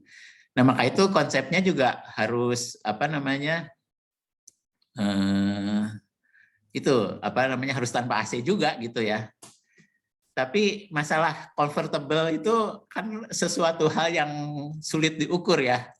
Mungkin untuk orang tertentu bisa comfort ya, orang tertentu enggak kan gitu. Jadi saya sedikit share ya Mbak. Saya pernah ke Austria ya. Ke Austria itu ada tempat itu tuh yang konsep itunya tuh memang green gitu ya, tanpa AC gitu. Gerah tuh di sana gitu ya, pas musim summer gitu ya. Saya mungkin kalau musim ini sih oke ya, spring atau fall gitu ya. Tapi pas saya datang ke sana summer gerah tuh ya, jadi nggak nyaman gitu ya. Even itu di Austria ya, negara yang maju, di hotel yang hotelnya kelasnya tinggi gitu ya, kelasnya tinggi pasti kan sudah dirancang demikian kan gitu ya, sama ini kenyataannya demikian. Mungkin harus lebih kita dalami lagi gitu ya, tapi kadang-kadang ya kita juga developer harus realistis ya Mbak Prismita. Kalau umpamanya pembelinya akhirnya praktis-praktis gitu ya, udah daripada mikir-mikir gerah pakai AC aja gitu ya, gimana ya? Seperti contohnya itu kita yang buat apartemen ya. Untuk kelas menengah itu nggak boleh ada parkir yang banyak gitu ya. Karena di encourage orang untuk pakai kendaraan umum gitu. Kenyataannya kan susah gitu ya. Orang banyak kan pakai mobil atau motor ya. Sekarang parkir motor itu di Sentra Timur tuh parkir motor banyak banget gitu ya. Jadi ya unfortunately kita masih menghadapi kondisi-kondisi seperti ini Mbak Prismita ya. Jadi gimana ya, tantangan kita semua ya, termasuk perumahan juga ya. Sekarang itu ya, jadi termasuk perumahan itu ya, affordable ya. Pemerintah itu kan sekarang programnya FLPP ya namanya, fasilitas likuiditas itu pokoknya fasilitas bank dengan harga yang murah lah kan gitu ya, bunga yang rendah, jangkanya panjang, FLPP namanya. Itu syaratnya itu 8 juta per meter persegi sekarang ya. Nggak bisa tuh kita bangun apartemen harga 8 juta per meter persegi ya, akhirnya kita jualnya lebih ya. Jadi akhirnya yang beli juga bukan masyarakat yang kan harus ya untuk dapat LPPP itu gaji harus ada tertentu tuh, kalau nggak salah kapal itu 8 juta per meter per keluarga gitu. Akhirnya yang dimasuk situ nggak mau orang masih tetap beli yang jauh gitu ya. Jadi kita akhirnya jual ke masyarakat bebas gitu ya, nggak yang pakai LPPP. Ya kita juga gimana pun juga yang tadi saya bilang business sustainability kan harus diperhatikan kan gitu. Kira-kira itu Mbak Prismita. Jadi kita berusaha ya untuk merancang yang demikian ya. Tapi kalau mamanya pemakainya lebih comfort untuk AC, ya mekanisme pasar dalam hal ini kan gitu yang berlaku. Kira-kira begitu. Nah, sepertinya tapi standar termalnya orang Jakarta sama orang Bandung pasti beda lah ya Pak ya, standar panasnya gitu. Iya. Tapi menarik juga nanti dieksplorasi gitu Pak, bagaimana meningkatkan thermal comfort gitu di apartemen gitu. Ya mungkin bisa nggak cuma desain tapi mungkin ada yang lain gitu ya. Itu keidean dari saya. Makasih Pak. Oke. Silakan. Nanti studi khusus ya dari ini. Kita. Penasaran aja Pak, karena pernah tinggal di apartemen, panas banget. Terus ini tertarik. Oke, thank you Pak. Oke, silakan. Mungkin saya sedikit menambahkan nih Pak Diki, kebetulan karena kan saya bimbing si Joan ya. Kalau ini kita mengambil kasus Sentra Timur, Joan ngambil sampelnya itu di bulan Juli ya, jam 1 siang gitu ya. Dan memang kalau dari standar uji kualitas udara memang di luar ya, di luar batas baku 18 sampai 30 itu 32,5, tapi hanya parameter itu saja yang di luar baku mutu. Selain itu semuanya berada di range yang baku mutu gitu. Dan mungkin saya kira juga wajar ya, apalagi diukurnya jam 1 siang. Dan Juli itu kan juga summer ya, maksudnya musim kemarau ya. Mungkin kalau musim penghujan, penghujan akan lebih comfort mungkin ya. Dan tadi mungkin Bu Mita juga sampaikan, comfort orang itu ya beda-beda. Apalagi kalau orang biasanya di Bandung yang dingin terus tiba-tiba tinggal di Jakarta ya kegerahan pastinya ya gitu. Begitu juga orang Jakarta yang suruh tinggal di Bandung ya kedinginan dia gitu. Jadi ya mungkin agak apa ya di situ yang bermain akan dimainkannya di situ. Iya. Oke Pak, silakan. Ya, ini saya lanjutkan pertanyaan lanjutan ya Pak dari chat. Banyak sekali di pertanyaan, saya nggak bisa dibacakan semua nggak. Ini dari Desi. Pak, untuk saat pembangunan superblok di Rasuna, apakah ada dampak yang timbul terhadap lingkungan ataupun masyarakat pada tahap konstruksi pembangunan superblok? Dan solusi apa yang kemudian diberikan? Mungkin Pak Diki bisa sedikit menceritakan. Ya, oke. Dampak pasti ada ya, dampak ada ya. Saya ambil contoh ya, kalau mamanya dampak lalu lintas apa dan sebagainya seperti pembangunan gedung pada umumnya kan kita harus pakai AMDAL dulu ya, analisa dampak lingkungan itu ya. Itu yang pertama kali yang kita sampaikan. Kalau yang lain-lainnya, misalnya saya agak cerita sedikit waktu saya bangun di Tower 18-19 ya di Rasuna, Taman Rasuna ya. Taman Rasuna waktu saya bangun itu 17 tower sudah berdiri, yang tower ke-18 sama 19-nya itu dibangun belakangan gitu. Itu karena udah begitu kompak padat ya, jadi areanya tuh sedikit sekali ya. Hampir nggak ada area untuk stok material dan sebagainya. Jadi material ditaruh di luar, terus kita datangkan, kita bangun langsung gitu aja. Jadi alhamdulillah jadinya bersih gitu ya. Kebanyakan kontraktor ya, mungkin saya share sedikit terutama itu. Kalau kita kasih area luas, dia juga semakin semakin bekerja secara tidak teratur gitu ya. Begitu lokasinya kecil sehingga mereka terpaksa mengeluarkan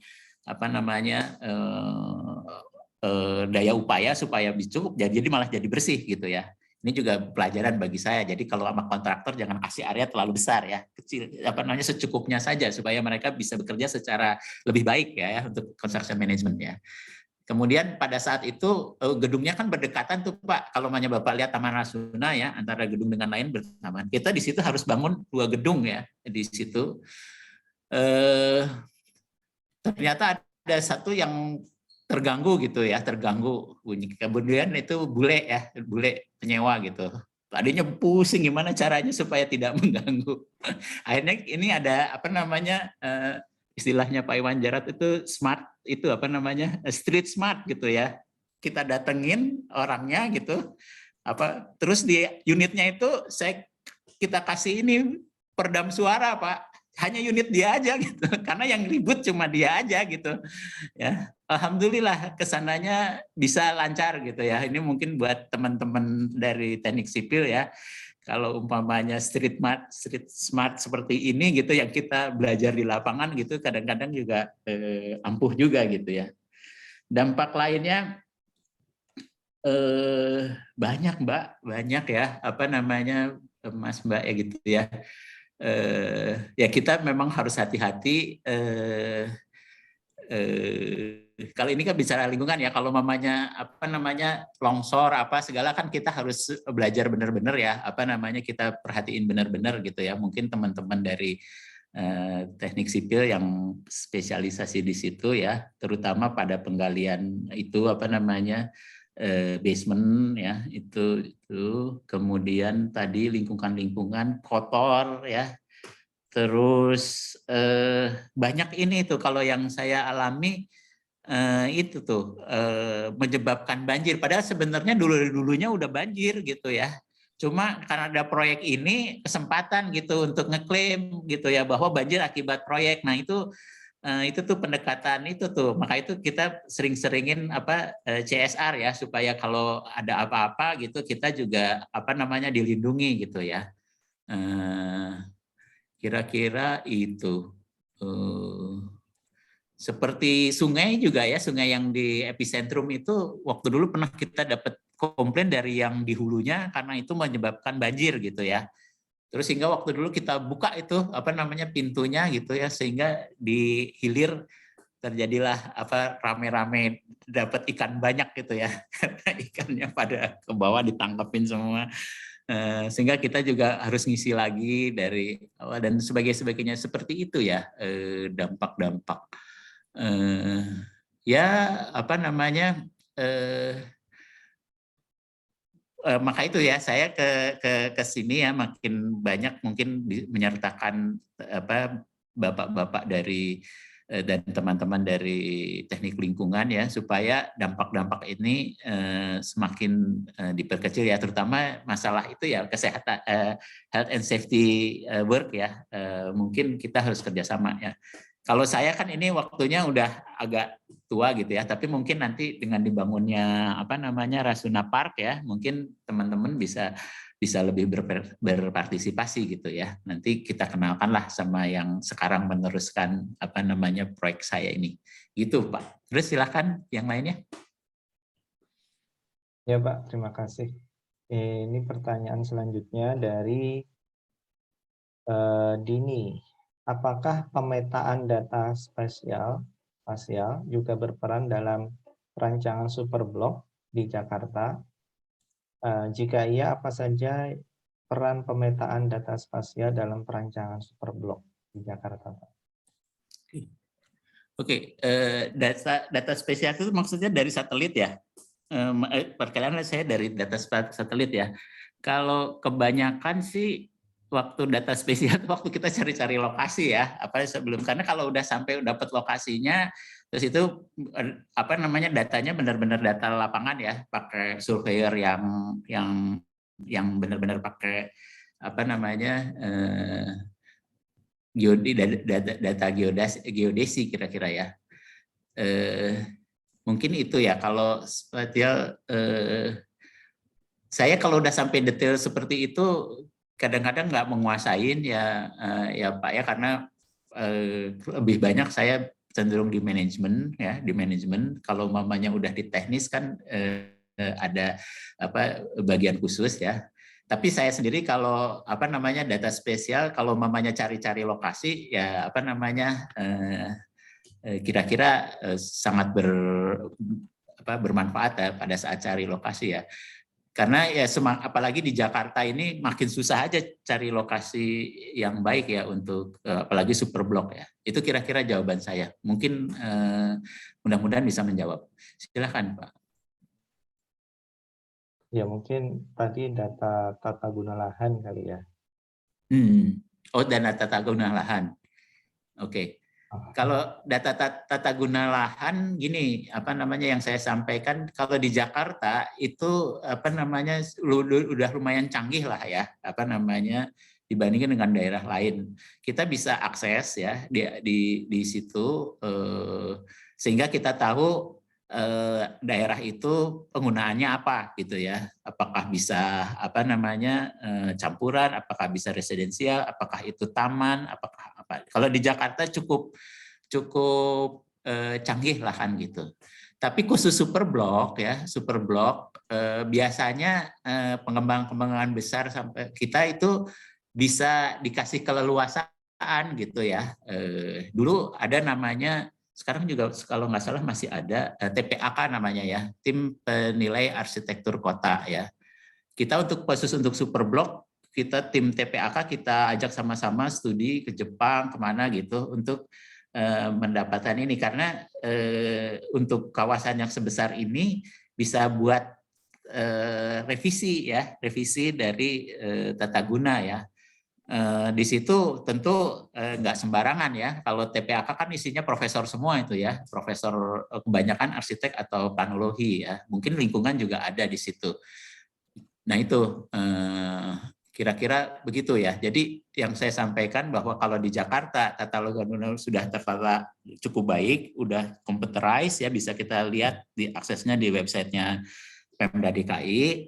Tapi khusus untuk Superblock kita bisa sedikit merubah ya, nggak terubah terlalu banyak gitu ya, disesuaikan dengan perencanaan kita.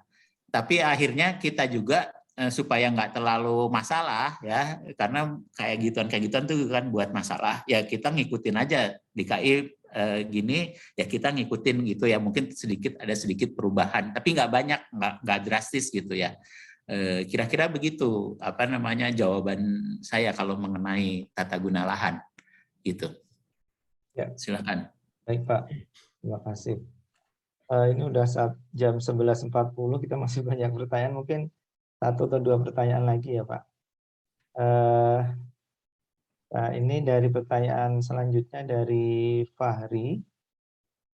Isu tentang permasalahan lingkungan saat ini sedang menjadi perhatian besar masyarakat luas.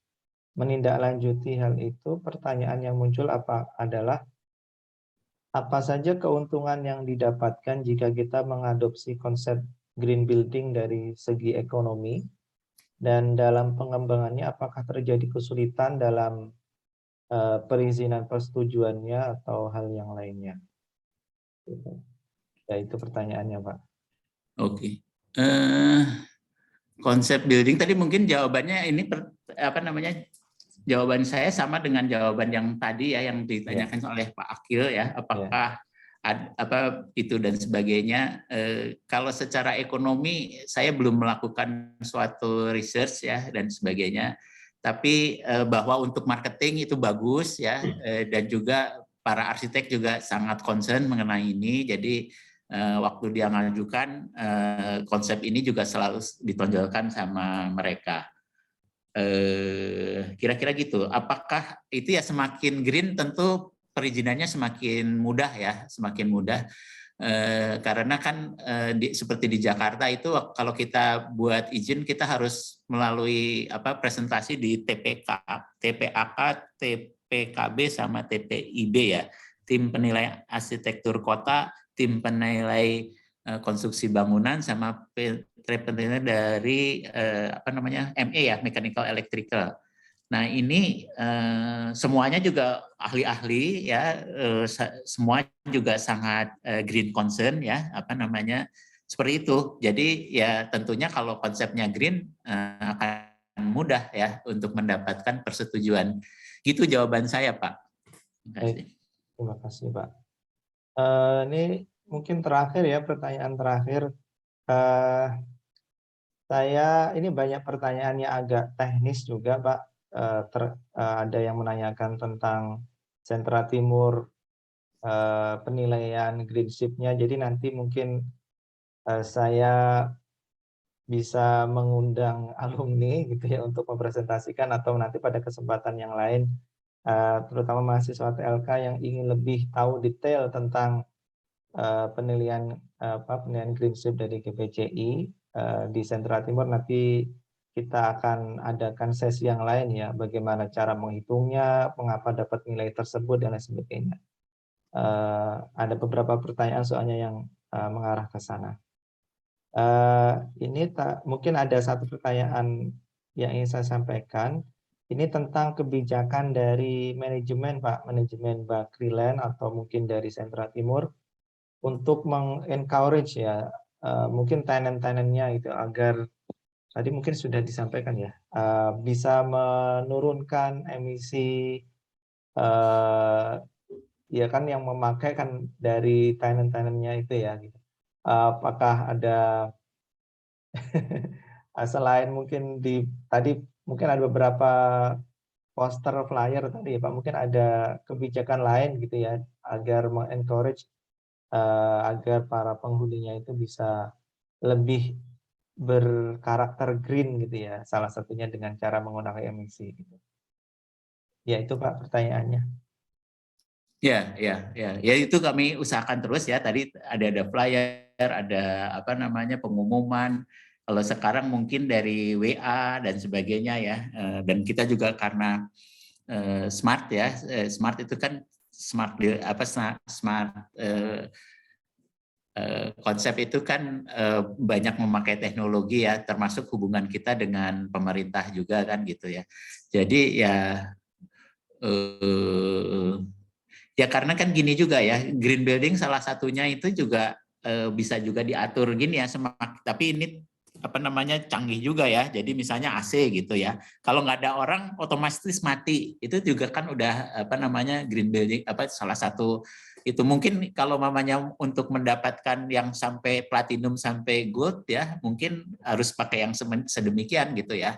Jadi apa namanya ada apa joke sampai itu ya saking ininya kita nggak gerak gitu ya karena apa baca nggak gerak untuk lampunya mati dan sebagainya.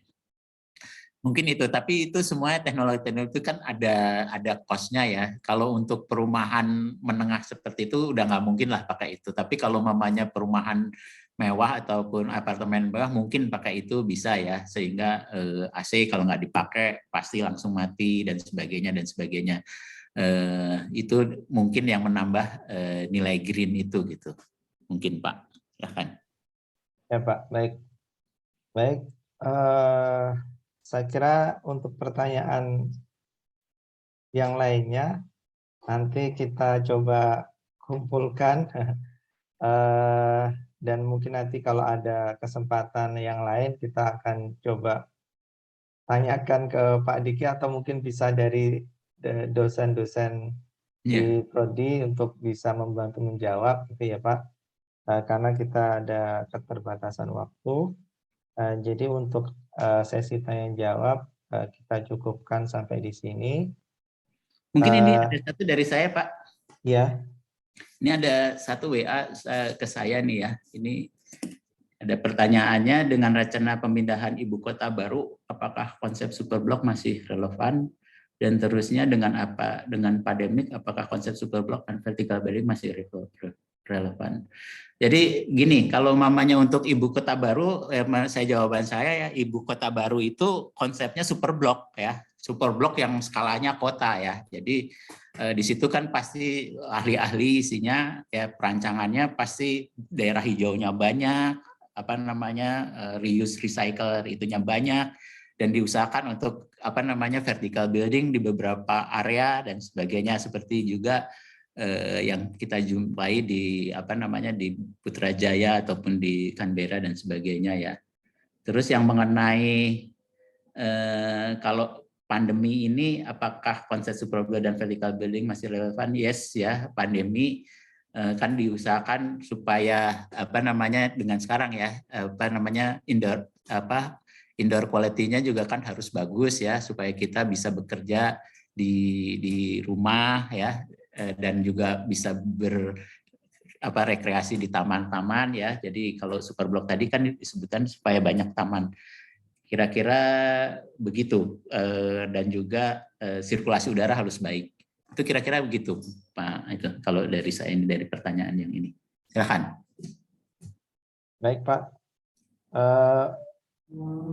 Karena waktunya sudah cukup, mungkin kita cukupkan ya Pak untuk sesi tanya jawab ini. Sip. Ya, bagi teman-teman mahasiswa yang masih belum terjawab tadi ya, nanti kita akan adakan kalau bisa ada sesi selanjutnya, atau nanti bisa ditanyakan ke dosen mata kuliah yang bersangkutan gitu ya, ada expert di sini Pak Diki, ada Bu Mita dan lain sebagainya. Nanti bisa bisa berdiskusi di kelas biar ramai juga Zoom kelasnya ya, tidak hanya dari guru dari dosen yang yang satu arah biasanya. Kalau di sini kenapa jadi banyak pertanyaan ya? Kalau di kelas kenapa?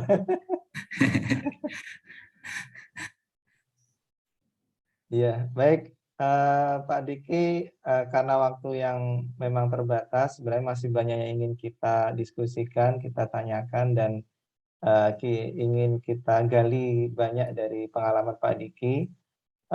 Tapi karena waktunya tidak memungkinkan, jadi kita cukupkan untuk pertemuan hari ini, Pak.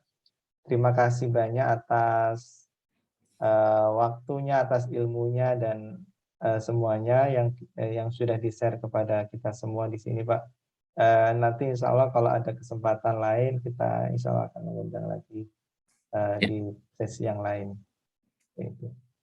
Baik, karena kita sudah hampir jam 12, kita cukupkan GL hari ini. Terima kasih sekali lagi pada Pak Diki dan juga Bapak Ibu dosen sekalian, dan juga seluruh mahasiswa yang hadir, para peserta baik dari kampus Ustaz Bakri ataupun dari luar Ustaz Bakri. Bagi yang belum mengisi absen, silakan mengisi absen untuk sertifikat ya, untuk mendapatkan sertifikat kehadiran di JL hari ini.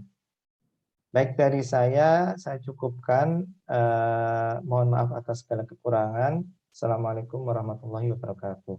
Waalaikumsalam warahmatullahi wabarakatuh. Terima kasih Pak Diki. Terima kasih Pak Diki. Terima kasih. Terima kasih Pak Diki. Ya, makasih. Terima kasih. Ya, makasih. Makasih Pak. Yuk, sama-sama makasih. Terima kasih Pak. Terima kasih Pak. Terima kasih Pak. Terima kasih. Terima kasih Pak.